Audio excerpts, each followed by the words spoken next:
Bismillahirrahmanirrahim. Assalamualaikum warahmatullahi wabarakatuh. Rabbi shrah li sadri wa yassir li amri wahlul 'uqdatam min lisani yafqahu qawli. Allahumma shalli ala sayidina Muhammad wa ala ali sayidina Muhammad. Kali ini kita akan melanjutkan pembacaan kitab Al-Fathur Rabbani 62 nasihat waliullah dari Syekh Abdul Qadir Al-Jailani. Kali ini nasihat keempat yaitu pertobatan. Hari itu Ahad pagi tanggal 10 Syawal 545 Hijriah, Syekh Abdul Qadir Al-Jailani berceramah tentang pertobatan di pondoknya. Rasulullah Shallallahu Alaihi Wasallam bersabda, "Man futilahu babun minal khairi falyantahizhu fa innahu la yadri mata yughlaqul anhu." Barang siapa yang dibukakan pintu kebaikan, ia harus menggunakan kesempatan tersebut sebaik mungkin, sebab dia tidak tahu kapan pintu itu tertutup baginya. Wahai kaum muslimin, pergunakanlah kesempatan sebaik mungkin untuk melintasi pintu kehidupan selama ia masih terbuka, sebab sebentar lagi pintu itu akan tertutup. Berbuat baiklah selama engkau masih mampu melaksanakannya. Pakailah pintu tobat dan masuklah ke dalam pintu pertobatan selagi ia masih terbuka. Masukilah pintu doa yang masih terbuka, datangilah pintu pergaulan dengan orang-orang soleh yang masih terbuka. Duhai kaum muslimin, bangunlah sesuatu yang telah kau runtuhkan, cucilah sesuatu yang telah kau buat bernajis, perbaikilah sesuatu yang telah kau rusak, jernihkanlah hal-hal yang telah kau keruhkan. Kasihilah sesuatu yang telah kau beri hukuman, kembalilah kepada Tuhanmu setelah sekian lama engkau pergi menjauh. Anak muda, yang ada di sini hanya Sang Pencipta. Jika engkau bersama Tuhan, berarti engkau hamba Tuhan. Akan tetapi, jika engkau bersama makhluk, engkau adalah hamba makhluk. Tak ada kata-kata bagimu sampai engkau melewati padang tandus dan tanah kosong. Dalam hatimu dan nuranimu meninggalkan segala sesuatu. Tidakkah kau ketahui bahwa pencari Tuhan meninggalkan segala sesuatu dengan keyakinan bahwa semua itu makhluk yang membatasi dirinya dengan Tuhan? Apapun selain Allah dapat menutupi jalan menuju Allah. Hai anak muda, jangan bermalas-malasan karena kemalasan dan penyesalan dalam menggapai tali kasih Allah itu hukumannya haram. Perbaikilah amal perbuatanmu karena Dia telah berbuat baik untukmu, baik di dunia maupun di akhirat. Dalam salah satu kesempatan, Abu Muhammad Al-Ajami radhiyallahu an berdoa, "Ya Allah, jadikanlah kami orang-orang yang baik." Sebenarnya dia juga ingin mengucapkan, "Ya Allah, jadikanlah kami orang-orang terbaik," tetapi lidahnya tak mampu mengucapkannya. Bagi seseorang yang mempunyai perasaan intuitif dapat memahami hal itu. Bergaulah dengan makhluk Allah Subhanahu wa Ta'ala dengan baik. Selaraskanlah pergaulan itu dengan batas-batas syariat dan keridhaan Allah yang baik dan mengandung keberkahan.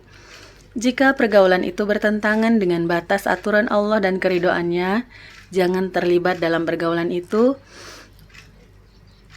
karena tak ada kehormatan bagi mereka. Sesungguhnya menerima ketaatan merupakan tanda bagi orang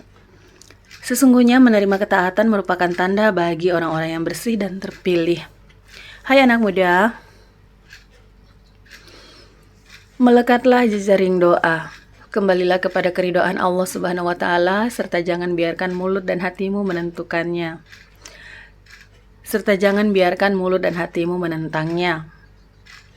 Pada hari kiamat nanti manusia mengingat apa yang telah dia perbuat di dunia, baik perbuatan itu baik maupun buruk. Penyesalan dan ingatan tak berguna lagi di sana. Mungkin hari sebelum kematian tidak ada gunanya, sebagaimana tak ada gunanya mengingat penanaman benih saat panen. Nabi Muhammad SAW bersabda, "Ad-dunya mazra'atul khirati, faman zara'a khairan hasada ghibtatun wa man zara'a sarran hasadan nada mata."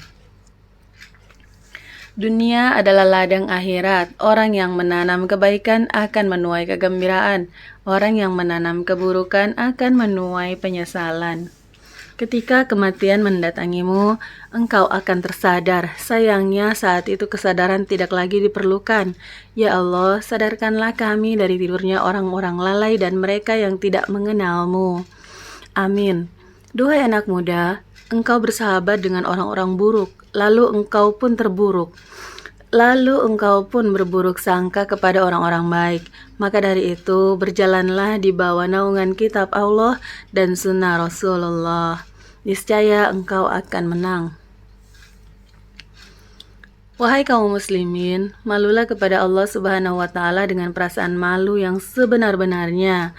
Jangan lalai karena waktumu akan habis. Engkau telah lama sibuk mengumpulkan sesuatu yang dapat kau makan, menghayal sesuatu yang tak dapat kau capai, dan membangun sesuatu yang tidak kau tempati. Semua itu menghalangimu memasuki pintu akhirat. Semua itu menghalangimu memasuki tempat Allah Subhanahu wa Ta'ala.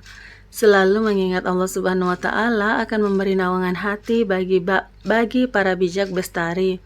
Mengingat Allah berarti melupakan semuanya Allah.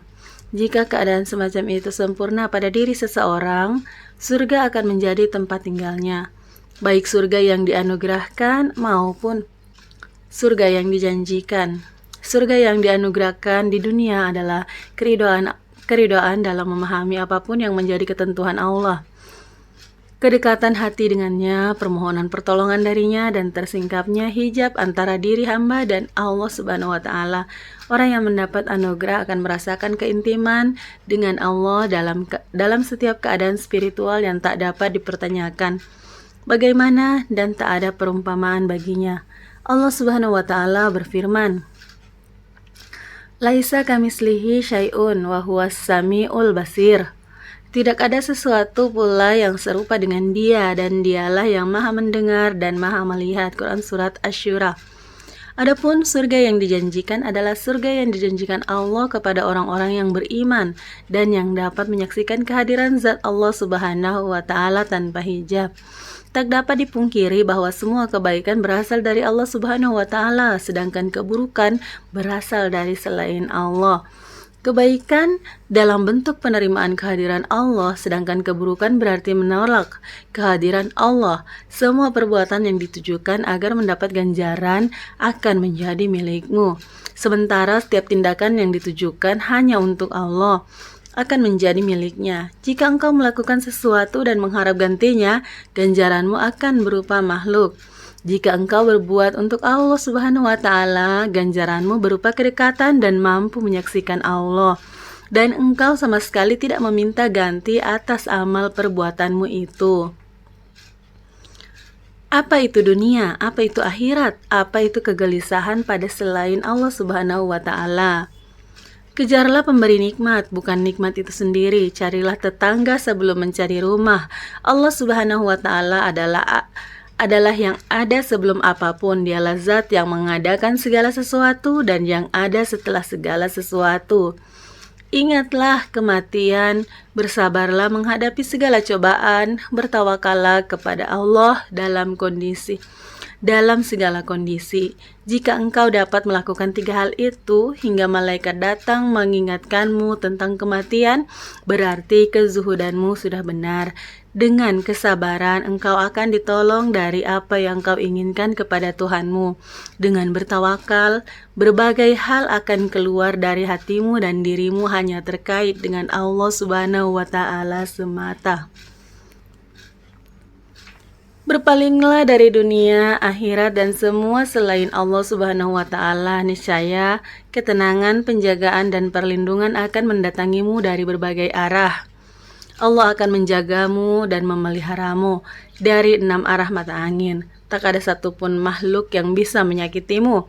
Arah-arah akan dibendung dan pintu-pintu akan ditutup, sedangkan engkau termasuk dari sebagian orang yang dijaga oleh Allah. Sebagaimana disebutkan dalam ayat, Inna ibadi laisa laka alaihim sultanun illa manittaba'aka minal gawin.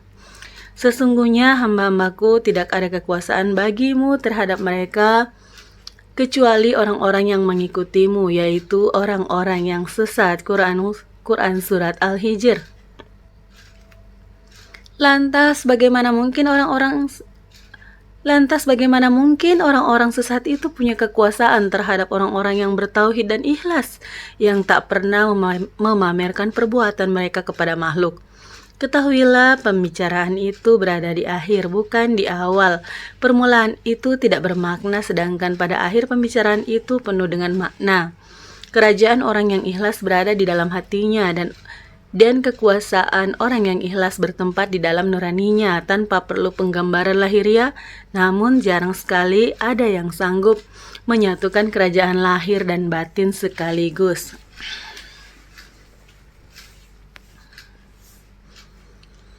Jadilah pribadi yang menyembunyikan kondisi spiritual, teruslah berlaku seperti itu hingga engkau menjadi sempurna dan terus mengaitkan hatimu dengan Allah Subhanahu wa Ta'ala. Jika engkau telah mencapai kesempurnaan, engkau tak akan memedulikan bagaimana dirimu peduli karena engkau telah mengejawantahkan keadaan spiritualmu. Engkau telah berada dalam makom spiritual dengan begitu penjagaanmu pun akan mengelilingimu. Bagimu makhluk tak lebih dari tiang dan pohon. Pujian dan cacian manusia itu sama saja. Begitu pula penerimaan dan penentangan mereka. Kini engkau menjadi anak sekaligus lawan bagi mereka. Engkau berkawan dengan mereka atas izin Allah Subhanahu wa Ta'ala. Tuhanmu itu telah memberi jalan keluar dan ikatan setempel di hatimu dan tanda di nuranimu. Jangan ada perbincangan seputar hal itu hingga semua itu benar. Jika tidak, jadilah orang yang berakal, jangan jadi orang gila. Kini engkau buta, maka carilah orang yang dapat membimbingmu. Engkau pun bodoh, karena itu carilah orang yang mengajarimu. Jika telah menemukan sosok yang kau cari, peganglah dia dan terimalah ucapan dan pendapatnya. Carilah petunjuk dari pernyataannya dengan baik. Manakala telah sampai, duduklah di sana hingga pengetahuanmu tentangnya terwujud. Pada saat itu, semua orang yang tersesat berlindung kepadamu. Posisimu setingkat dengan fakir miskin. Sebagian dari kedermawanan ialah menjaga rahasia Allah dan berhubungan dengan manusia menggunakan akhlak yang baik. Selanjutnya, di mana posisimu di antara orang-orang yang mencari kebenaran dan keridhaan Allah Subhanahu wa Ta'ala? Tidakkah engkau mendengar firman Allah Subhanahu wa Ta'ala? Minkum may yuridud dunya wa minkum may yuridul akhirah. Di antaramu ada orang yang menghendaki dunia dan di antara kamu ada orang yang menghendaki akhirat. Quran surat Al-Imran. Di tempat lain Allah Subhanahu wa Ta'ala berfirman, yuriduna wajhah. Mereka mengharapkan keridhaan Allah Subhanahu wa Ta'ala. Quran surat Al-Kahfi. Apabila Allah Subhanahu wa Ta'ala senang, kami akan mencintaimu, spirit dari seluruh kekuatan selain Allah akan datang menolongmu dan membawamu menuju pintu kedekatan dengannya. Allah Subhanahu wa Ta'ala berfirman, hunalikal walayatu lillahil haq huwal khairu thawaban wa khairun uqban. Di sana pertolongan itu hanya dari Allah yang Maha Benar. Dia adalah sebaik-baik pemberi pahala dan sebaik-baik pemberi balasan. Quran surat Al-Kahfi. Jika semua itu berlangsung pada dirimu secara baik, dunia dan akhirat akan mendatangimu untuk berkhidmat tanpa mara bahaya, kelelahan khas makhluk. Setelah itu, ketuklah pintu Allah dan tetaplah di pintunya. Jika engkau menetap di situ, akan terbesit ide dalam dirimu yang dapat mengetahui pikiran hawa nafsu, hati, iblis, dan malaikat. Ide dalam dirimu akan memberitahumu, inilah pikiran yang benar dan ini yang buruk. Engkau pun dapat mengenal mereka satu persatu dengan tanda-tanda yang kau ketahui. Bila engkau telah sampai pada posisi spiritual ini, engkau telah didatangi oleh ide-ide dari Allah yang mendidik, menetapkan, menegakkan, mendudukkan, menggerakkan, mendiamkan, memerintah, dan melarangmu. Wahai kaum muslimin, janganlah meminta kelebihan dan kekurangan, jangan pula kau minta kemajuan dan kemunduran, sebab takdir telah mengikat setiap individu dari kalian. Setiap kalian memilih buku catatan dan sejarah khusus. Rasulullah Shallallahu Alaihi Wasallam bersabda, Farago rabbukum minal khalqi warizki wal ajali khaffan jaffal qalamu bima huwa kain. Allah Subhanahu wa Ta'ala telah selesai dengan penciptaan dan pemberian rizki. Tinta telah kering bersama apa yang ada. Allah Subhanahu wa Ta'ala telah selesai menentukan segala sesuatu sejak azali, namun setelah datangnya hukum baru yang berupa perintah, larangan, dan ketetapan itu menggantikan hukum-hukum lama. Seseorang tak diperbolehkan memprotes hukum yang telah ditentukan sebelumnya, seperti firman Allah Subhanahu wa Ta'ala, La yus'alu amma yaf'alu wa hum yus'alun. Dia tidak ditanya tentang apa yang diperbuatnya dan merekalah yang akan ditanyainya. Quran Surat Al-Anbiya. Wahai kaum muslim, kerjakanlah perbuatan lahiriah yang telah tercatat di atas tinta hitam pada kertas putih ini, Al-Quran, hingga engkau terdorong untuk melakukan perilaku batin. Ini adalah perintah. Bila engkau melaksanakan yang lahir, engkau akan memahami yang batin. Yang pertama kali memahami adalah nuranimu, lalu hatimu mendiktekannya kepada dirimu. Jiwamu mengejanya ke lisanmu, lisanmu akan merealisasikannya pada kebiasaanmu. Allah melakukan semua ini demi kemaslahatan dan kemanfaatan untuk kalian. Sungguh menggembirakan bila engkau menyelaraskan diri dengan Allah Subhanahu wa Ta'ala dan mencintainya. Celakalah engkau bila mengaku mencintai Allah tanpa bukti. Tidakkah kau ketahui bahwa mencintai Allah terkait dengan berbagai persyaratan? Salah satu syarat mencintai Allah Subhanahu wa Ta'ala adalah keselarasan Allah denganmu dan dengan selain dirimu. Syarat lain untuk mencintainya ialah dengan engkau tidak tinggal bersama selainnya, akrab dengannya, dan tidak berlaku buruk kepada Allah. Jika rasa cinta kepada Allah telah menempati hati seorang hamba, maka dirinya akan intim bersama Allah dan membenci semua hal yang dibenci olehnya. Bertobatlah atas pengakuan kebohonganmu tentang cinta kepada Allah, tetapi tidak mengosongkan diri, tahali, berhayal, berbohong, melakukan kemunafikan, dan membuat hal yang tak sepatutnya. Bertobatlah dan berpeganglah teguh dengan tobatmu itu, menetap dalam tobat. Bertobat berbeda arti dengan menetap dalam tobat. Sebagaimana menanam itu artinya berbeda dengan pertumbuhan dan pembuahan. Kemudian Syekh Abdul Qadir Al-Jailani berkata, tetaplah menyetujui Allah Subhanahu wa Ta'ala, baik saat mengalami musibah dalam segala hal yang terkait dengan diri maupun musibah pada diri sendiri, baik dalam keadaan miskin maupun kaya, baik sempit maupun lapang, sakit atau sehat, baik ataupun buruk, diberi ataupun tidak diberi. Jika penyakit itu datang, aku tak melihat satu obat pun selain memasrahkan diri kepada Allah Subhanahu wa Ta'ala. Jika Dia menakdirkan sesuatu padamu, janganlah kau menjauhinya, jangan pula menentang dan mengadukannya kepada selain Allah, sebab tindakan itu justru akan menambah cobaan bagimu. Tenang, diam, dan bersikap lembutlah dalam menghadapi takdir Allah Subhanahu wa Ta'ala. Tetaplah bersimpu di hadapannya. Perhatikan apa yang diperbuat Allah padamu, lalu bersukacitalah pada semua perubahan yang dilakukan Allah. Bila engkau melakukannya, Allah akan mengubah kekasaran dengan kelembutan, kesendirian dengan kebahagiaan bersamanya. Ya Allah, jadikanlah kami berada di sisi dan bersamamu. Rabbana atina fid dunya hasanah wa fil akhirati hasanah wa qina adzabannar. Ya Tuhan kami, berilah kami kebaikan di dunia dan kebaikan di akhirat, dan peliharalah kami dari siksa neraka. Quran Surat Al-Baqarah.